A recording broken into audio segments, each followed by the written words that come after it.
Early in Chris Marker's freewheeling 1983 film Sans Soleil, an unseen narrator muses, "I will have spent my life trying to understand the function of remembering, which is not the opposite of forgetting, but rather its lining. We do not remember. We rewrite memory much as history is rewritten." In that light, Lo-Fi House's curious way rewriting memories of dance music makes more sense. As nostalgia for electro, breakbeat, and 1990s house continues to infiltrate modern dance music, there's something quaint about the hazy productions of artists like DJ Seinfeld, DJ Boring, and Ross from Friends.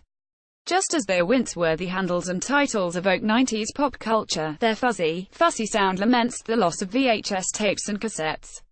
As Ross from Friends aka Felix Clary Wetherell put it in one interview, "I do it because I've gained a real love for the old-school sound, where it really just sounds worn out and knackered, and it's got a lot of character.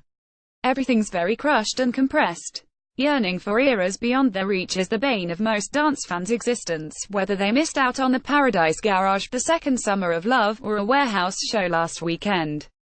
But with Family Portrait, Wetherall's brain-feeder-length debut, he also pines for something else from the past, his own parents' courtship and relationship to dance music. His father built his own sound system in the late 1980s, staging high-energy dance parties at various squats around London before embarking on a European trip with a friend of a friend who would one day become Wetherall's mother. For Wetherall, then, mining rave history isn't academic, it's personal. Still, as he has matured in his productions, Wetherall has created ever more highly textured tracks, moving beyond that old-school sound for something denser and more contemporary. But with all of Ross' attention to detail on Family Portrait, sometimes the tracks don't quite cohere or else their sentiment feels half-baked. Playing contrasting textures off each other makes for some strong highlights. Project Cybus entwines digital chirrups and underwater gurgles, the drums sound like thumping on wet cardboard, and the track feels both sleek and soggy all at once. And that's before Wetherall deftly slots some 80s saxophone into the mix. At a time when woeful think pieces posit the saxophone as a corny novelty, Wetherall thankfully doesn't deploy it with a wink. Instead, he makes the most of its piercing timbre. Parallel Sequence also pulls from curiously textured sounds, a dinky distorted melody, a beat that sounds like it's sculpted out of ice crystals, to create a poppy confection as the end result.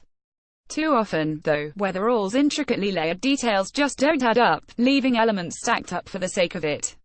There are high-pitched squeals, quadruple time toms, and misty synth washes all in play on Pale Blue Dot, but rather than blending, they ultimately cancel one another out. The tropical lilt of the knife shows off Wetherall's knack for crafting catchy earworms, but his heavy-handed way with the filter scatters the drama rather than heightening it. In looking back on electronic music's history, Ross from Friends emulates some of its finest practitioners, albeit imperfectly. The slow, shaken bells on the title track bring to mind Fortet's rounds, but without the same sort of wistfulness. And while Wetherall conjures the eerie, childlike chimes and subliminal whispers of Boards of Canada on RATS, he can't quite pull off their sense of the uncanny. Worse still, Wear Me Down attempts to do Burial as a paint-by-numbers exercise. There's a spectral vocal sample ribboning through the track, muffled and distorted programming, beats that accelerate and then dissipate, heaps of negative space haunting it all. But despite such surface qualities, Wetherall doesn't come close to his inspiration's heart-quickening depths. It's moments like these that lead you to wonder just what Ross from Friends' core sound actually is. Family Portrait dreams big, yet doesn't dig beneath the surface of these memories.